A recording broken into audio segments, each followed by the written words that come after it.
আমি আল্লাহ প্রত্যেকটা মানুষকে হেফাজত করার জন্য চিন্তা করে ফেরেশতা নিযুক্ত করি। কয়টা করে ফেরেশতা?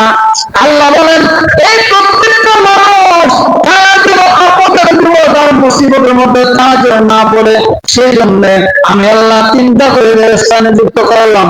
এই প্রত্যেকটা ফেরেশতা তার কাজ হলো মানুষ যেন বিপদের মধ্যে না পড়ে, মানুষ যেন অ্যাক্সিডেন্ট না হয়, মানুষ যেন বিপদে না পড়ে, সে বিপদ থেকে বাঁচানোর জন্য আল্লাহ তাআলা প্রত্যেকটা মানুষকে হেফাজত করেন। এই জন্য বুখারীর মধ্যে আছে একজন ফেরেশতা ইসলাম করে সকাল থেকে সন্ধ্যা পর্যন্ত এই পৃথিবীতে মানুষের হেফাজতের কাজ করে। এই ফেরেশতা আবার ইসলাম আজম বলে আসমানে উঠে যায়, আবার সন্ধ্যাবেলা আরেক দল ফেরেশতা ইসলাম আজম বলে জমিনে নেমে যায়। এই ফেরেশতা আমার সকল পর্যন্ত ডিউটি পালন করে।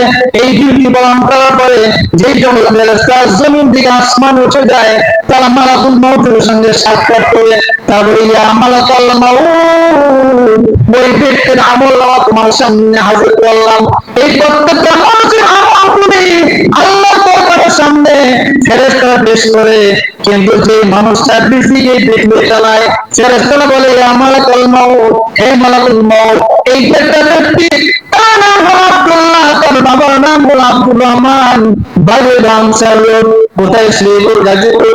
এই ব্যক্তি কোনো রিজিক পৃথিবী চালায়। তখন মালাকুল মউত বলে ঠিক আছে, তাহলে বুঝা গেল যার রিজিক পৃথিবীতে নাই ওই ব্যক্তি পৃথিবীতে বেঁচে থাকার কোনো অধিকার নাই। তাহলে মালাকুল মউত ওই ব্যক্তির লোকের মাহফুজ একটা বিরাট বড় স্তর আছে, ওইখানে প্রত্যেকটা মানুষের পরিচয় লেখা আছে।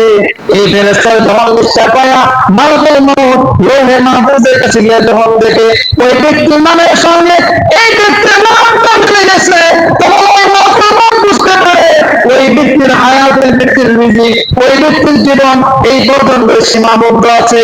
তখন এই মালাকুল মউত আর দেরি করে না, ওই মালাকুল মউত ওই ব্যক্তির সঙ্গে মোলাকাত করে।